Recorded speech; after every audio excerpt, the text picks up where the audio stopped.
Today's episode is an unaired interview that Eric and I did in 2021 with Angel RIBO. Angel, known as the CEO Confidant, is an influencer, LinkedIn strategist, international TV host, public speaker, CEO consultant, board member, and philanthropist. Over the last 21 years, Angel has helped more than 1,500 CEOs in 33 different countries to accelerate the growth of their businesses. And today, he's our special guest. Welcome, Angel RIBO, to Hindsight, the podcast.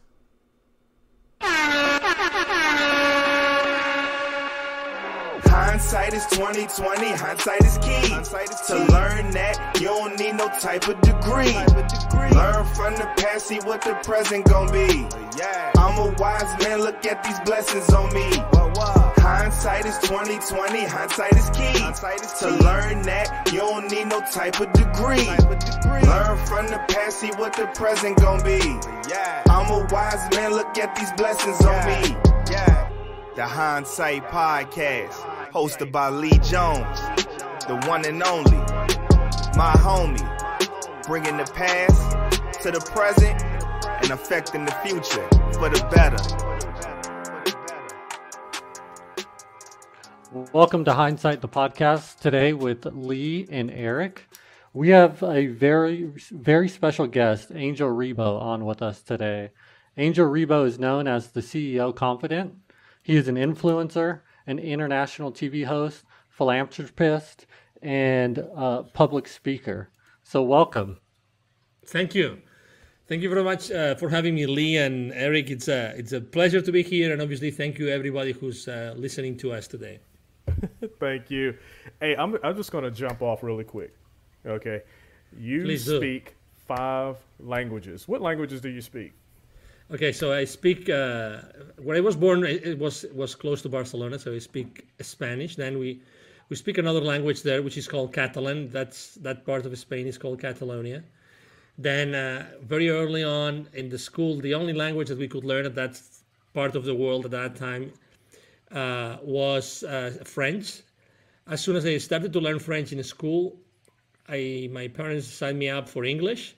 And then later on in my career, I started learning Portuguese. Those are the languages. And I can understand others, but not speak them.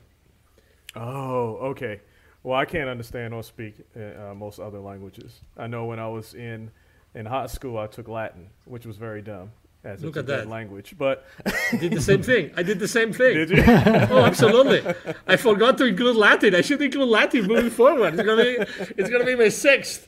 Thank you for reminding me, Lee. You're so generous. You're so generous. You're welcome. So how hard was it to learn all of those languages? I mean, was it natural or, did you have Great problems? question. Go ahead. Great question. I mean, I still wonder. My mom and dad, they never spoke any other language but Spanish and Catalan. Actually, my mom does not speak Catalan. So why did they decide when I was a kid to put me through, French and English and then myself? I mean, I have no idea, to be honest, but obviously I've blessed their decision forever. French is close to, I would say that French is, between Catalan and Spanish. They're not the same language. They're different. They have different phonetics. Okay. And so French is is another Roman language or Latin origin language. So that was close, although the pronunciation, you really have to make an effort. So if you speak Spanish and you want to learn French, it's difficult. If you speak Spanish and Catalan and you want to learn French, it's much easier because of the phonetics of the Catalan language, okay? So that's the first thing. The second one is English. So they put me to learn English, and really, I mean, at that time, all the movies on TV, and that was the only distraction we had at home, were dubbed. So everything was in Spanish. I mean, nothing was in English. The reason why, and that was, let me see, I think it was 4th grade when I started to learn English. And when I finished eighth grade, actually my mom and dad decided to pay to my sister and myself a summer in the UK for us, like a summer school, English summer school. And then it was right then when it was in a great place called Scarborough in the north of the UK, in the north of England. And that summer, only in one summer, I was able to go from, when you have to translate every single word, you learn, some Spanish in high school, and then you're able to say, cerveza, which is beer, or these kind of things. But I was able to go in 1 month from translating everything to translating nothing. So I went back to Spain with 13 years old, and I was already able to speak English, limited vocabulary, but I was able to speak English fast. And the Portuguese was because when I moved to the UK in 1998, 99, the company I was working with, which is a high-tech company based with whose European headquarters were in the southwest of the UK, London. They asked me if I wanted to cover as a territory Portugal, and I said, why not?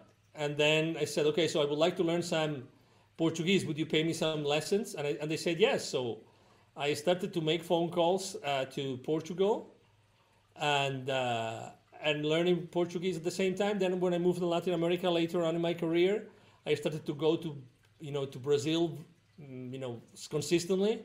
And again, it's very close. It's already another Roman language, so Latin language, and it's easy. It's easy for us to understand it, and a little bit easy also to teach. And that's the story. But I lived in Finland for 6 months, and I'm able to understand some Finland. I dated a German girl for 2 years, and I'm able to understand German. Yeah. I have many Italian friends, so I'm able to understand also some Italian. Wow. And that stops there. Are you it's sure? Funny. I mean, nobody has asked me this question before ever. So you made me realize all my like ventures with languages, and I don't know, maybe in a previous existence, I believe in reincarnation. With all due respect to everybody, okay, I do believe I have had some previous lives, and one time. There's these people that actually they're able to tell you what you were in previous existences. And there was a lady one time that she told me that I had been a Templar knight in Europe 7 lifetimes ago.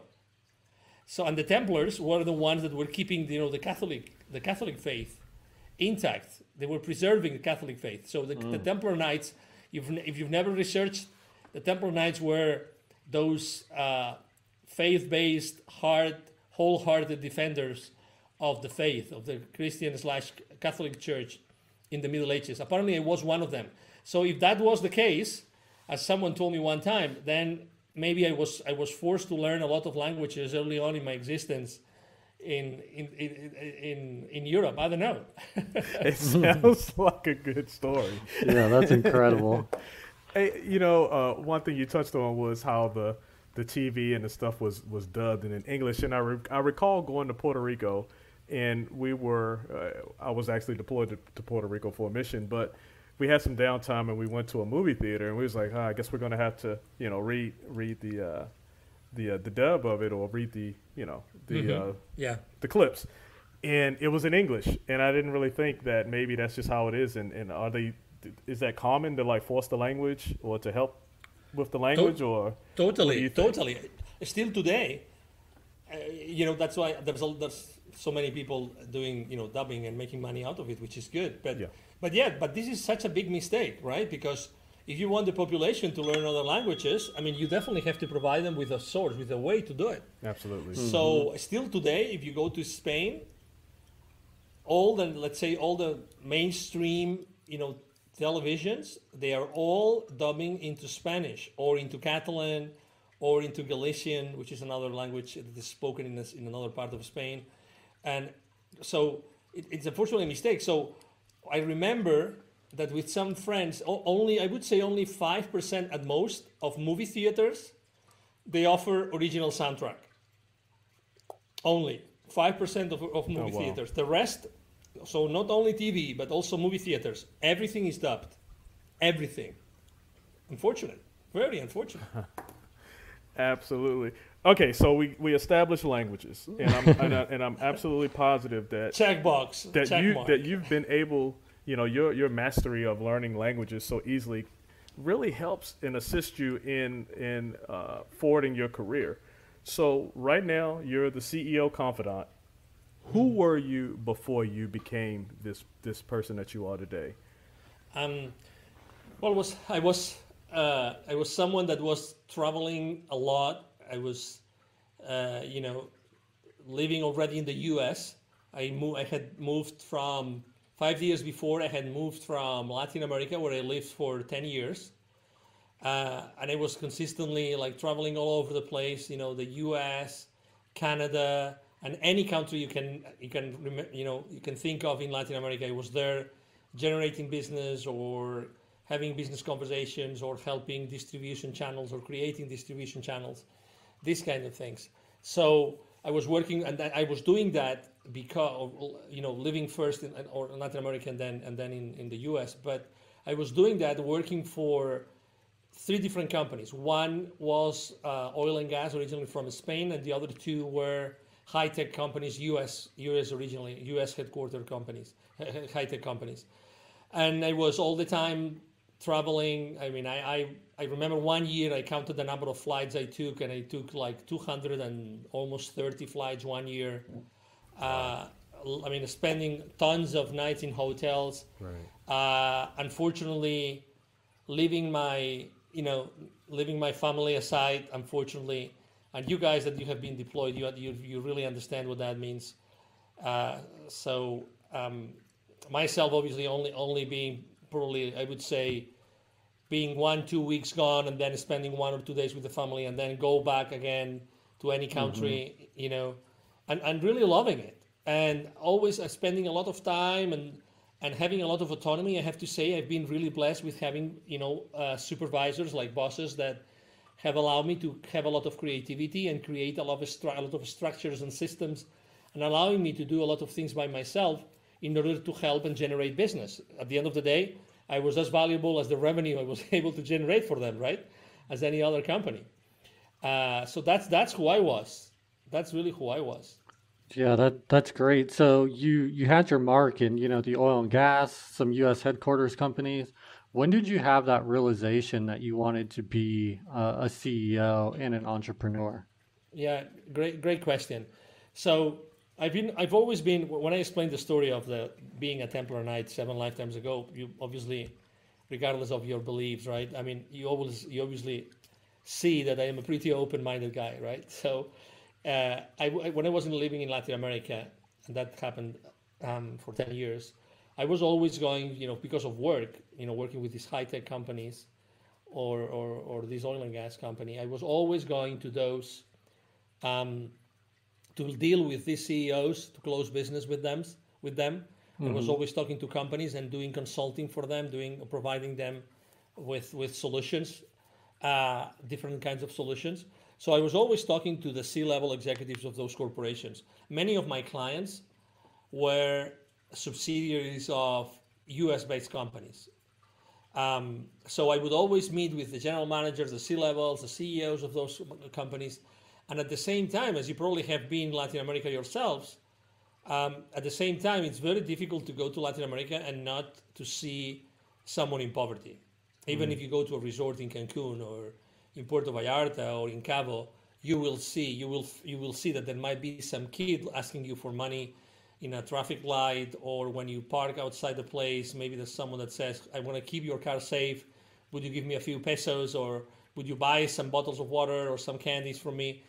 So I was always seeing in a matter of minutes, when I would visit one of those plants, I would have those kids asking me to do things or to give them some money, for their services. And in a matter of minutes, I would go inside those plants and have those conversations with these super powerful people, right?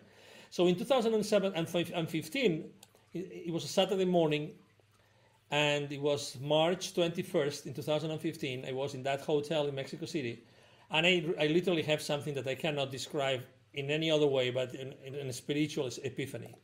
And it was very clear to me that what I had to do in my life was to help these underprivileged kids that I had seen so many times. And I had to help them become entrepreneurs using their local resources. So after that experience, I came back home to Dallas, Plano, Texas, which is north of Dallas. And I talked to my family. I even talked to my family in Spain. I also called a friend of mine in Mexico, and I told him, hey, this just happened to me. I think I have to or we have to create something. Would you come with me? Would you do that with me? And he said, yes, but I think that we should also bring my father to this adventure. And I said, of course, why not? So us three, we created Wisdom for Kids. But we created that when I had already left corporate America. So I think that was the last reason in March 2015 why eventually I decided to leave corporate America. There are also other business reasons why I did that. But when you have a calling, when you realize that everything that you have done in your life is actually going to help to do extreme good to the world, you really don't think twice about it. You just do it. Mm-hmm. And I think that was really the most definite trigger for me 1 year later. Actually, my last day in corporate America was February 28th, 2016. So that's kind of the story why I started my own business, consulting business, which is, the name is, by the way, the name of my company is Divine Human Ventures, doing business as the CEO Confidant. That's how the CEO Confidant came to be. So after having been in Europe, in Latin America, helping more than 1,500 CEOs in 33 different countries. That's why I became who I am. Yeah, that's an incredible story. So I go down to Cartagena, Colombia, every year. That's where my spouse is, born and raised. So I definitely know the poverty firsthand, just seeing it in Latin America. So take me back to your childhood in Barcelona, or seeing people in need and poverty, and really sparking this new purpose in your life, it stems from something. Where does it come from? That's a great question that nobody ever has asked me. And actually, I was just traveling to my childhood while you were formulating the question. So when I was a kid, I was going to a private school. Okay, so it was more common. I was born in a town which is 350,000 people live in that town. It's 1 hour away from Barcelona. And when I was a kid, more kids were going to private schools, let's say private religious schools, than public schools. And I remember that there was a specific neighborhood in that town.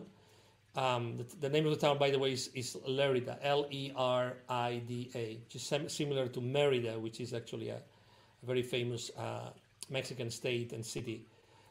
So there was a very poor neighborhood. It's funny how I had not thought about this probably for, 40, 50 years. But and that very poor neighborhood, it was not around the corner, but it wasn't far. And from time to time, we would see the families of that neighborhood to come to our neighborhood and, go to our, the building where I used to live with my family, and they would knock at the door and ask for food, literally. And they were all originally gypsies. And I have to say that, unfortunately, I think that gypsies have not, have always lived in very poor conditions in Spain, mm-hmm. for whatever reason. And I remember now that these were the only, and I would see the kids. So when I would go to for instance, during the weekends, one of my best friends was a great athlete. I was not, but he was, and I would go to see every single event that he would be participating. And very often there were those kids coming, those poor gypsy kids coming to the games, asking for money or asking for food or something. And, I never pay attention because I was a kid, they were not like intimidating at all. But, and I remember also the smell. It's funny how sometimes the memories get into your brain because of the different senses, right? And mm-hmm. Right now I'm remembering how their neighborhood smelled pretty differently to the other neighborhoods. And you know why?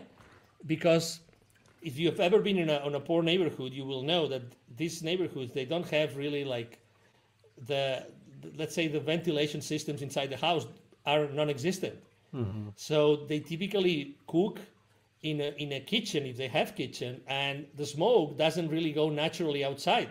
They have to wait until it goes outside. So I remember very distinctly right now the smell of the smoke of that neighborhood, literally, because of the because of the poor conditions inside their houses. I mean, I'm talking about just literally four like walls with a very simple like roof, and that's it, nothing else. Mm-hmm.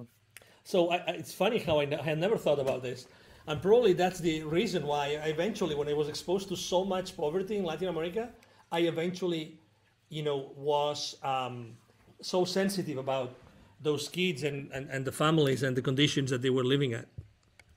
Wow, that's amazing. So I was looking at your mission statement on wisdom for kids, and in your mission, there are 81 million kids living in poverty in Latin America right now, and your mission is to help 810,000 kids become entrepreneurs within the next 3 years.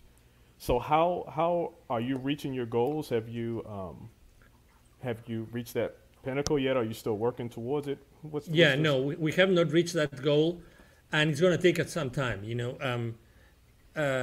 I think that it's important for you to put these statements out there for yourself, so that you can be kept accountable. And I really like that you read this. Maybe some other people would take it in another way, but I love that you read it aloud, because we are very far away from that, and there's several reasons. Obviously, one of the reasons is because we had to stop everything last year, because nobody could move and nobody could go.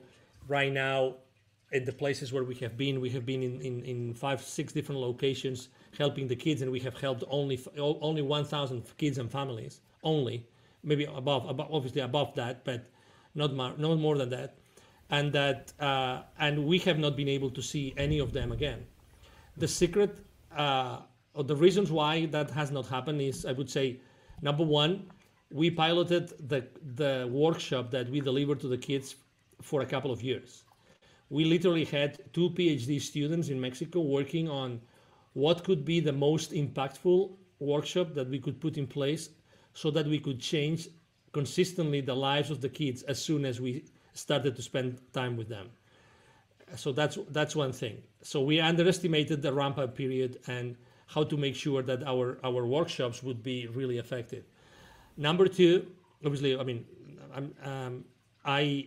in order to make that happen, the secret is to have an amount of volunteers. The way we are structured is like a network marketing company kind of thing, so every single volunteer reports to someone else, and every single volunteer is in charge of creating a network under them. And obviously we don't get any reward, right? Nobody's being paid, everybody's volunteers. So in order to do that, the three of us, the 3 co-founders, we really have to have a very professional structure in place, so that they consistently invest in creating that structure. We decided, given the human resources that we have available, that we would put a priority in the kids as opposed to creating the structure with the volunteers. Because we realized very early on that not everybody was as excited as we were to help those kids for free. So again, we need hundreds of volunteers and a network, and to create that, you need the volunteers first, and then you need a big structure, making sure that you are training all those volunteers, that the volunteers are able to deliver those workshops, and are able also to build a network under them. And we underestimated the time that would take to us. Also, us 3, well, of the 3, one is retired, and the other 2 of us, we're business people, and we have businesses, and we are spending most of our time with our businesses, right? And then after that, the coronavirus, crisis started last year, and we literally stopped. Last year in March, we had to stop completely every single activity, But to your question, are we going to achieve it? That's a different question that I would like to ask myself. I think we are. Good. Yeah, I actually applaud you for having such a lofty goal. And I think it's important to put those in writing so that you continue to strive to get to that point. Now, obviously, COVID has fractured the world a bit, right? It's disrupted everything. Anything that was moving was really disrupted. So that's definitely understandable. But I really applaud you. I recall going to Bosnia in our unit at the time. We actually sponsored that one of those foundations over there in Bosnia that supported those kids. And it you know, when you see them in those conditions, Iraq is the worst condition that I've ever seen people live in when we went there. And but just to hear you see it, be inspired, and actually take action, right? I applaud you for that. So, and I have absolute confidence that you and your team will meet that goal and probably surpass it. Thank you. And also, as you can imagine, I mean, this data that I told you, this 81 million, this is data from 2012. After all the economy or the impact in the economy of what's happening right now, I wouldn't be surprised that we're very close to 90 million, if not over 90 million. And of those 81 million, 22 million had no drinking water at home. Again, and you guys are supply experts. You know, what does it entail when 22 million people do not have drinking water at home? What do they have to do every single day or once a week in order to have the basic supply of water with everything that we do in water in our lives, right? Right. So, I mean, you know what that means. So, we definitely know that we are creating wealth and we are creating change. And, you know, actually the first time, even before we go to the communities that we go to, Eric and Lee, when we tell them what we wanted to do and we talk to the community leaders, you know, the first question they ask us when they explain, hey, we would like to go to your community, we would like to help your kids, we would like to help them to understand what, you know, being an entrepreneur means and start them on a journey. Right. The first question they ask is, how much is it? Of course. Yeah, of course. Of course, money rules all everything. The time. All the time. Yeah. They always ask, and we tell them, no, it's for free. And then they go, why would you do it for free? Well, because it's just our mission. That's what we want to do. We want to do this. That's what we want to do, you know. Yeah. And then we start conversations, and then, you know, everybody likes it. And it's another funny story that happens is that sometimes we are able to like piggyback on school buildings or with the school systems. And when we are, for instance, I remember a story of in a suburban community, we were going to use a specific school, elementary school. When we talked to the principal told us, hey, I'm not going to tell anybody that you're going to come here, because if they know, anybody in the school system or in the city know that you're going to come, they might say no. And I don't want my kids not to receive what you guys are doing and delivering. So this guy eventually spoke with his supervisor, who was the regional supervisor of the schools in this area. But he told the supervisor, please make sure that nobody knows. So we were allowed to go to that specific place and use that building. And another funny thing that happened in that community is that I think it was 3 months after us, actually the police had a similar session in that school. Wow. Because the politicians said, oh my God, it's not possible that someone comes from abroad or from Mexico City, the other guys are from Mexico City, and they do this and we don't do anything. We have to do something. So actually the police went there, they explained how good they are and so much good that they do to the community. And we actually think it's a great like spin-off, you know, reaction or consequence of what we did. If someone else wants to provide additional support to the community, wants to explain the kids what they can do and who they can become, I mean, I'm up for it, you know. So yeah, there's always some magic, like some ancillary non-planned magic that happens in those communities when we go there. Wow. So tell us a little bit about EBC and what's your role? What do you do as a board member? Yes, so the EBC is the Evolutionary Business Council. It's basically a group of 300 plus transformational leaders. It means that we have all of us we are people with a lot of influence. You probably have seen that I have a lot of connections on LinkedIn. I'm very, very active on LinkedIn. I post every single day. And, I have on LinkedIn alone 28,000 plus connections. I have hundreds of conversations with my connections every single week. And also I have a large following on other social media outlets. So every single one of the members of that organization, we all have transformational businesses. So we transform the lives of people or the life of businesses. Okay, we all have this in common, and all combined, we have an outreach combined. Again, my total outreach is around 60,000 people, more or less. Our combined outreach is around 600 plus million people in the world, and our goal is to be able to impact more than 1 billion people. That's our goal, okay? So if we reach that goal, it means that all of us together, when we decide to undertake some mission, some big mission, we have already the outreach to really make a big difference in the planet.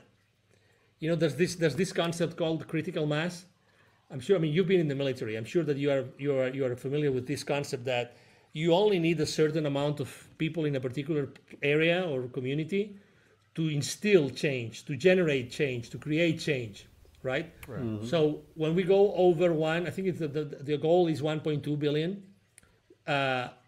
When we hit that goal, then when we start undertaking specific actions, then that would generate a huge, change in the planet. That's you asked me what my role is.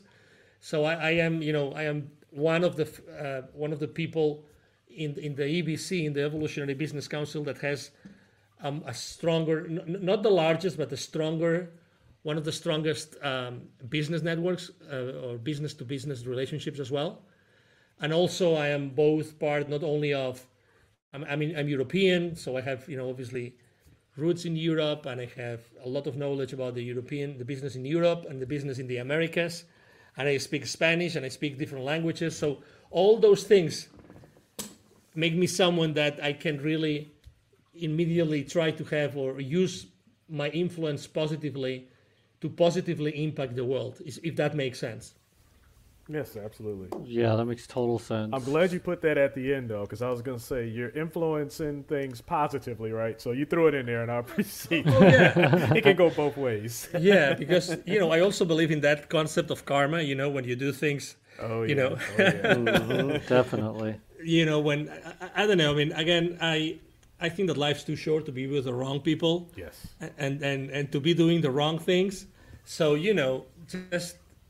just have a good life and try to be your best. And if things work out, great. If things don't work out, again, life's too short. And whatever is around you, try to make the world a better place.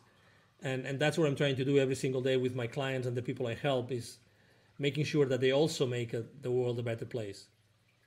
Yeah, that's truly remarkable. So Simon Sinek has the quote out there: "The role of a leader is not to come up with all of the great ideas. The role of a leader is to create an environment in which great ideas can happen." So you work with several CEOs. So when you go in to a new company to give them advice on how to grow their business, based on that, just based on the environment, how are you switching their logic or changing their logic? Yeah, it's obviously number one. I mean, there's this thought or this thinking that CEOs are like superhumans, right, or superheroes. At the end of the day, they're the same as you and I, right? So they are human beings, the same as you and I. So they're very busy people, and they're trying to do the best with all the cards that they were given, and they are reporting to a board, right? And they have to make sure, or they try to make sure that, everything that they tell their leadership teams, which is the C-suite, right, allows them, the C-suite, to really get everything that has to be done in the corporation is being done, right? So their job is not easy. So the first thing is, I think, it's establishing a good relationship. I have to say that I look always, I don't pick my clients depending on what industry they are.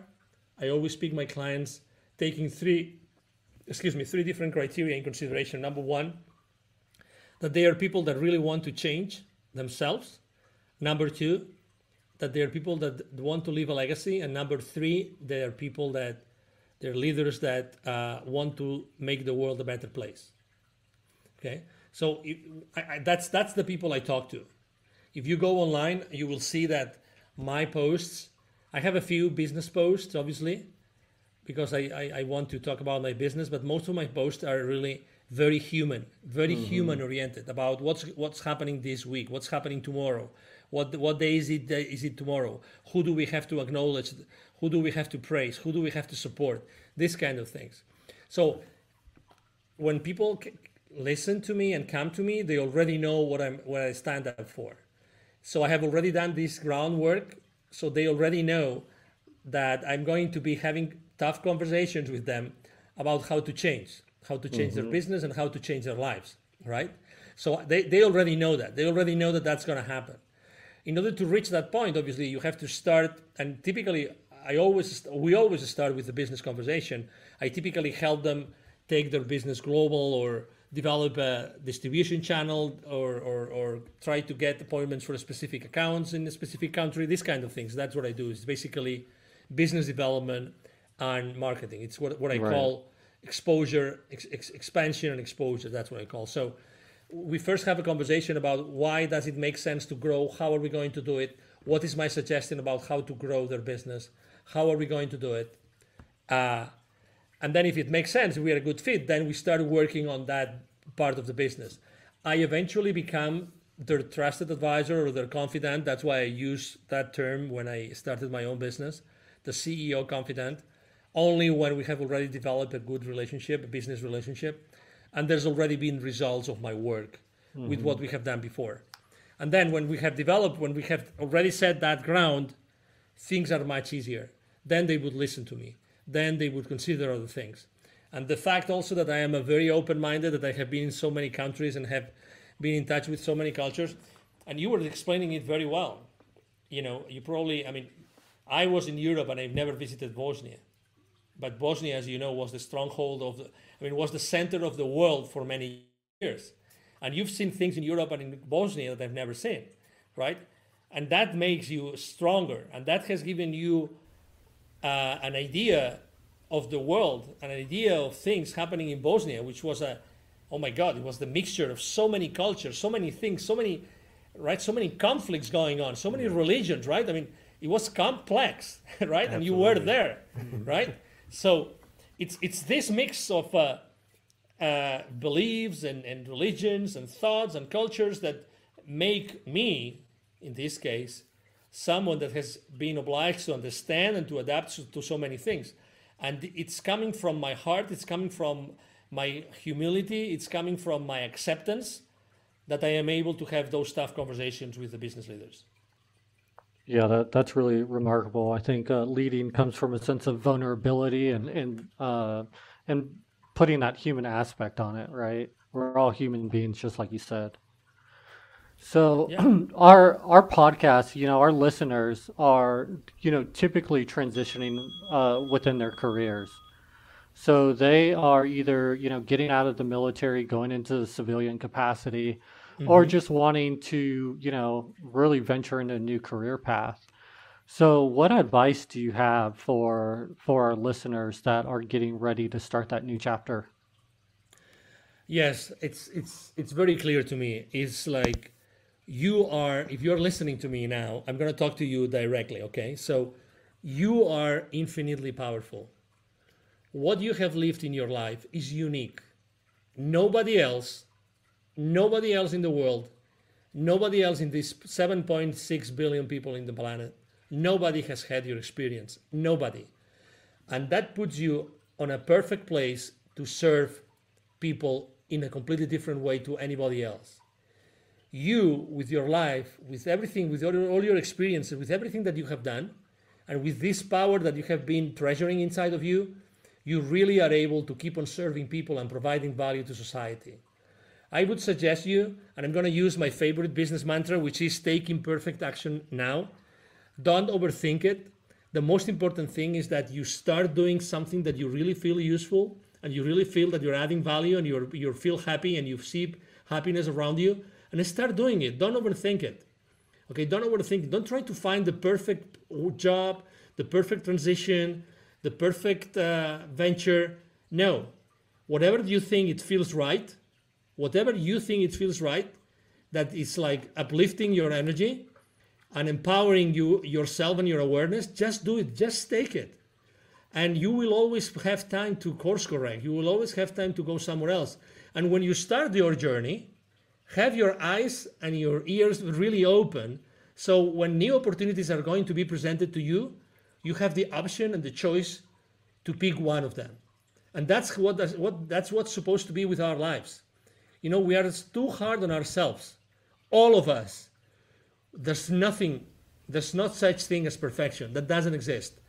Consistently taking perfect action using this incredible, unstoppable, divine part of yourself that's going to take you where you need to be. That's my main piece of advice, Eric and Lee. Wow. I think that was by far the most impactful bit of advice. Or maybe it was how you said it, or maybe it was the words you chose, but the most impactful bit of advice that I've heard to date. So I appreciate those words of wisdom, Angel. Thank you. Wow.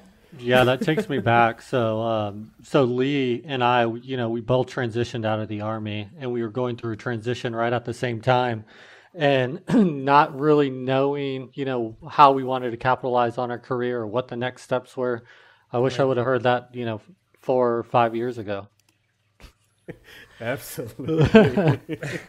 But you're always, you always have time to do this. Oh, yeah. Yes. I mean, you can always course correct. But again, it's like, if you realize, if you think about this, that's a great, I'm someone that always likes to build bridges, right? And the importance of building bridges from the engineering standpoint and from a supply chain standpoint, right? Absolutely. So I'm someone that always builds bridges. But if you realize we are always pulled in so many directions. There are so many reasons to be distracted, and the world, it looks like the world is grabbing us in so many directions that is preventing us from being focused. It's crazy. There's this movie called The Social Dilemma that only analyzes, I don't know if you've watched the movie, it analyzes only what social media is really doing. It's a great movie because it's done by it's actually, you will hear, it's more a documentary. You will hear the testimonial of many different previous C-level executives from those large social media companies. And they tell it very well. We were experts in bringing your attention and your mind where we want it. So, and I'm saying this because I transitioned from corporate America. So I was so fearful, Eric and Lee. I was so fearful. I didn't know what to do with my life. I wish someone had advised me, had told me this 5 years ago, exactly 5 years ago. I wish someone had done that. And I just learned it. I had to learn it. And it's funny how throughout my business career in corporate, I had taught many entrepreneurs, but still my perspective was different because I was helping a lot of entrepreneurs and I had great success stories, but still I had not been. And one of the first things, for instance, I was extremely pressed and stressed about, for instance, keeping my savings. The small amount of money I had, my 401k, everything, I wanted to keep. And then, the stress that just having that thought that you're spending some savings to keep your family afloat while your business picks up. Absolutely. Just that thing is like, when you're on a bike and maybe you're carrying someone behind you on the same bike and he's trying to make some joke on you and he puts his feet on the back tire and braking the bicycle at the same time that you're trying to spin the wheels and everything. It's the exact same thing. If you realize in our life there's so many things that are preventing us from being in that place of greatness that we innately have, that we innately were born for. It's crazy. It's crazy. Yeah. It's crazy. I mean, right now you go home, or when you, I don't know if you're home, wherever you are, and you drive somewhere tomorrow, just to start counting, not your blessings, but count the things that are distracting you and then not adding value to your life. Really, it's crazy how we set ourselves for failure all the time. It's crazy. Do you realize this? Mm-hmm. Absolutely. Oh yeah, we are consumers. Hey, you got my ears wide open. It's hard to ask the question. This is amazing. Hey, yeah, but I do have one thing, and what I'm seeing and putting together here with your work and the things that you've accomplished so far. You definitely are about building bridges. You know, being an influencer for good. LinkedIn strategist, obviously helping you to build more bridges. What was your international television show that you hosted about, and how did you use that to influence or promote? What message were you promoting? Great question. So, again, it's like one of these crazy coincidences that if you planned it, it would never happen. So, it's 3 years ago now. It's 2018, beginning of 2018, I think it was. So, one TV network, 1.7 million subscribers on YouTube, online TV network, from Spain. They came to me. The owners were, I had known the owners by a series of events in Mexico. And they came to Los Angeles and they said, hey, Angel, could you join us in Los Angeles? We would like to discuss a business matter with you. I said, okay. And I went there, and it was a conference in Los Angeles about, it's called Conscious Life Expo, okay? And this TV network is basically, it's a TV outlet, it's an outlet that they basically give voice to the people that don't have a voice. And they had 15,000 interviews in the subjects of spirituality, religion, mystery, healing, alternative medicine, all these kind of things, right? And mainly again, unheard voices. And they come and said, okay, so we would like you to help us penetrate the market in the US. We would like you to help us to gain exposure and expand in the US. And I said, okay, wonderful, let's do it. We discussed those conditions. And then they said, okay, we had already discussed the conditions. And they go, okay, but we are here in LA and we're already invited several English speakers, but we don't speak any word of English, any of us. We have all the equipment here, all the production is ready. We just need someone to conduct those interviews. Excuse me, I'm getting excited here. So they made me sit down as a host. February 2018. Do you know how many interviews ever I had conducted myself? Zero. Zero. Nothing. Zero. I still remember the first person I interviewed. Stephen Halpern, the first developer of spiritual music in the country here in the US. And I had no idea about him. I said, okay, so I'm gonna like start a conversation as if we were friends having a coffee, and and I'm gonna ask him questions out of curiosity. I'm a very curious guy, right? So that was my first. And guess what? They had 4 interviews lined up for me that day. Wow. And it was a week. You know how many interviews we did in that week? 42, 43. Oh, wow. Oh, wow. And one day, and I have to share with you an anecdote. Do you guys like a series, a movie series called Fast and Furious? Does it ring a bell? Yes. Of course, right? Of course. Okay, so I think it was the 3rd day.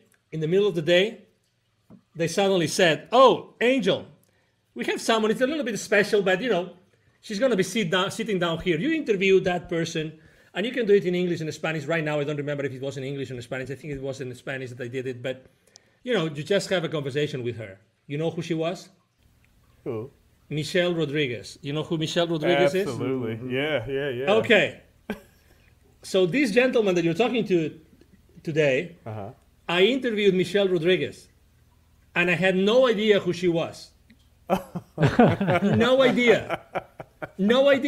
And she was there. She was probably of the 42, 43 interviews that week. I was probably the one that was wearing the fanciest clothes. But still, you would never say she was like a super celebrity, superstar. And she was there very humbly and learning about spirituality. Right. Wow. And I mean, obviously I still have, I think we still have access to the conversation. There must be, the video must be somewhere, but I just started asking her questions about her spirituality and her journey and everything, and it was a great conversation. That's amazing. Fast forward, I ended up doing 360 interviews for that network, that they were watched literally not only in the US and Canada and all over the world, and in Spain and in Latin America, all over the place. And guess what? I liked it so much, and I realized the power of a conversation. Right. And obviously you are experts on that, right? I realized the power of the conversation. I realized how much I like video. This is only audio, but I realized that. And since then, I kept on randomly kept on doing interviews. To date, I have conducted almost 700 interviews. Wow. And today, one of the services actually I provide to my CEO clients is I interview them. I have in my team, I have video editors, I have designers, graphic designers, I have copywriters, everything. We actually put in place a very nice interview and we share it. I share it to my social media outreach and to my executives on my LinkedIn profile so that they are aware of what my clients are doing and how they are providing value to them. Wow, that's amazing. So exactly. Yeah. So again, this owner that I had met in Mexico, suddenly they come to the US and they tell me, hey, we would like you to hire your services. And then they asked me to sit down and I said, why not? Why not? And I sit down and fast forward almost, again, 700 interviews.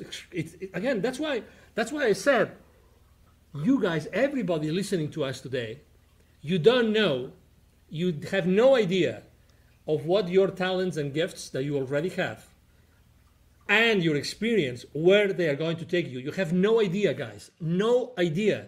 That's why when sometimes people ask me, if you could talk to the little angel, the Angel RIBO when he was a child or a youngster, or a teenager, what would you recommend him? I always say the same thing.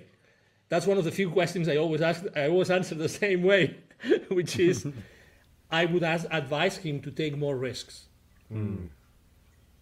More risks, more possibilities, open to more options, to more choices.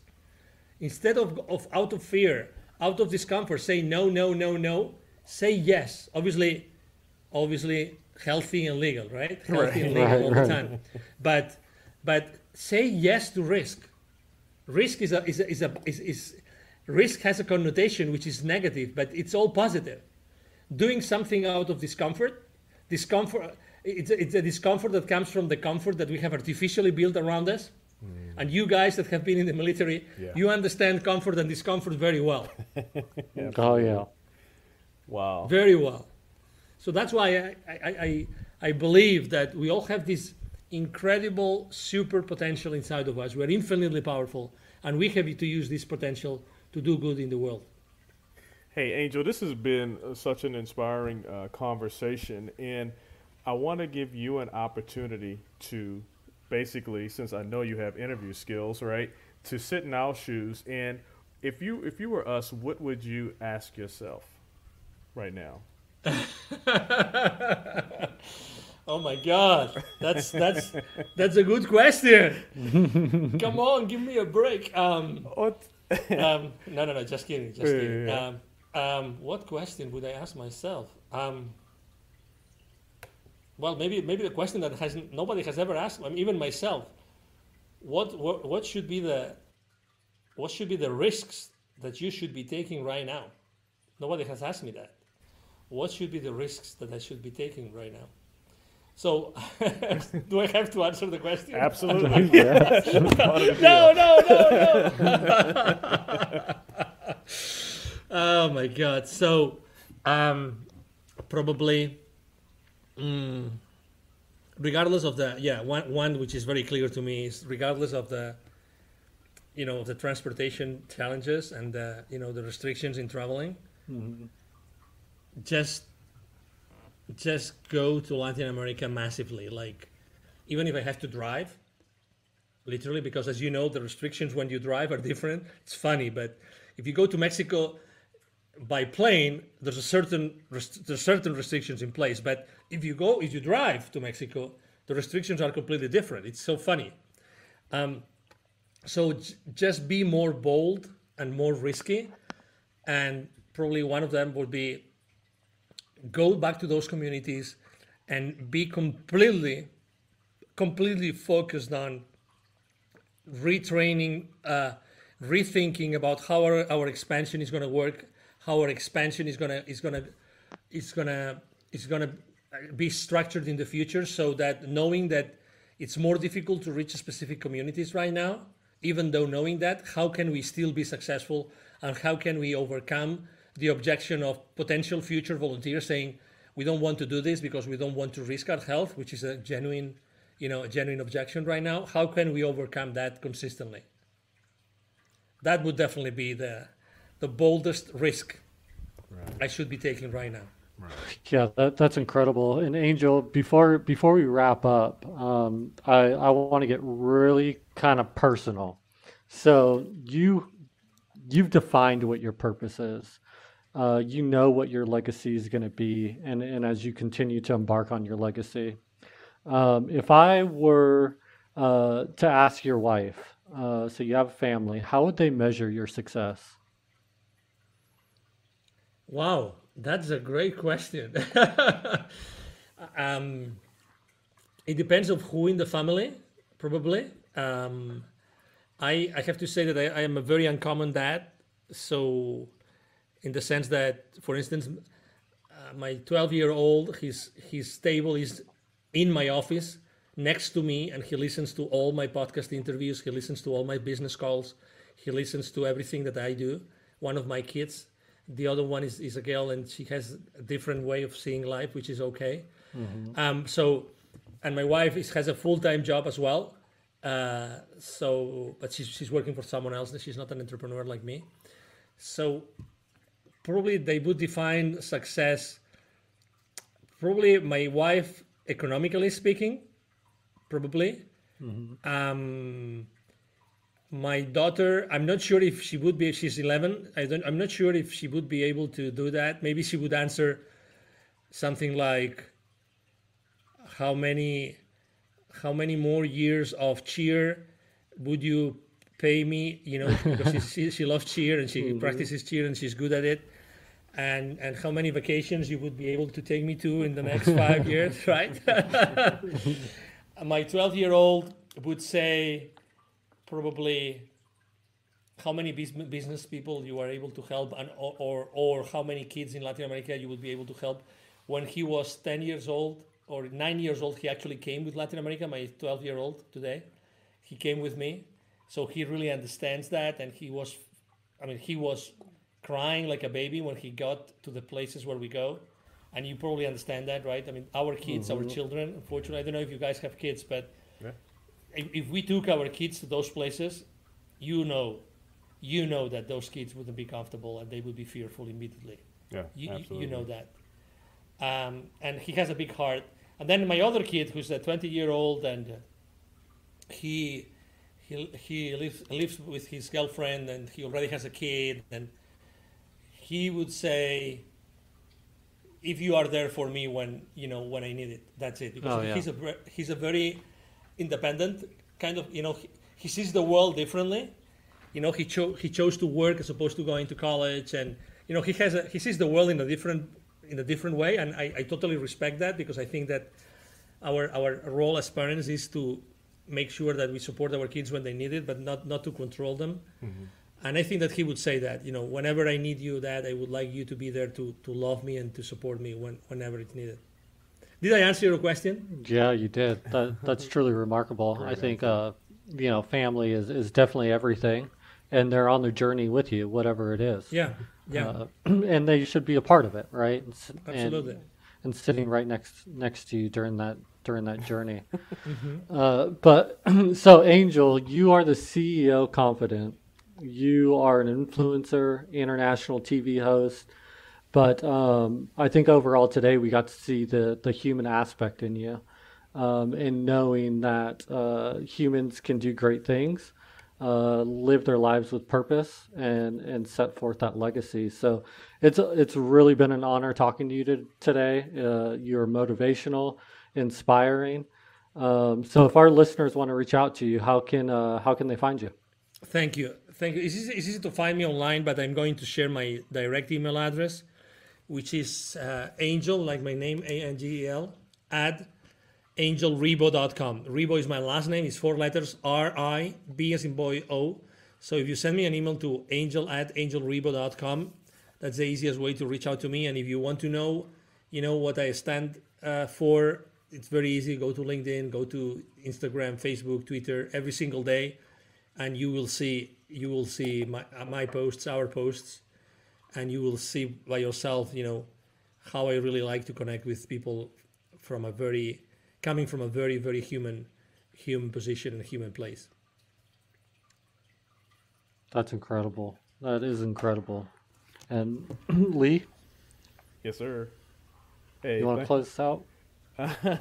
Hey, I just want to say it's been a pleasure, Angel. It's really been a pleasure. This was, I was anticipating or expecting a good conversation and got a great one. So thank you for sharing your life's journey to this point. Eric and I, we wish you continued success and continued, success in trying to change the world. Is definitely in need of some shifting at this point. Yeah, and totally. And I know I will. We just reached out and connected on LinkedIn, so I'll be following your journey alongside and be a part of your virtual family. So thank you again for coming on the show, for talking to us, and for giving us some excellent insight. Absolutely. Thank you. The pleasure and the honor is mine. Thank you very much. And thank you again to the people that has been listening to us today. All right. Thank you. Thank you. Bye-bye. Hindsight is 20/20, hindsight is key. To learn that you don't need no type of degree. Learn from the past, see what the present gon' be. I'm a wise man, look at these blessings on me. Hindsight is 20/20, hindsight is key. To learn that you don't need no type of degree. Learn from the past, see what the present gon' be. I'm a wise man, look at these blessings on me.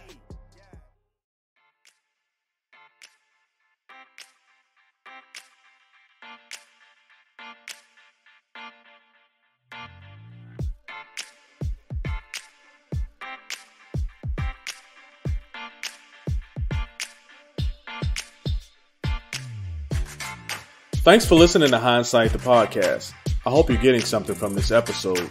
Drop me a note and let me know where you're listening from. Or if you have ideas for a new segment, email me at hindsight.thepodcast@gmail.com. That's hindsight.thepodcast@gmail.com. And don't forget to leave me a like. I can't wait to hear from you.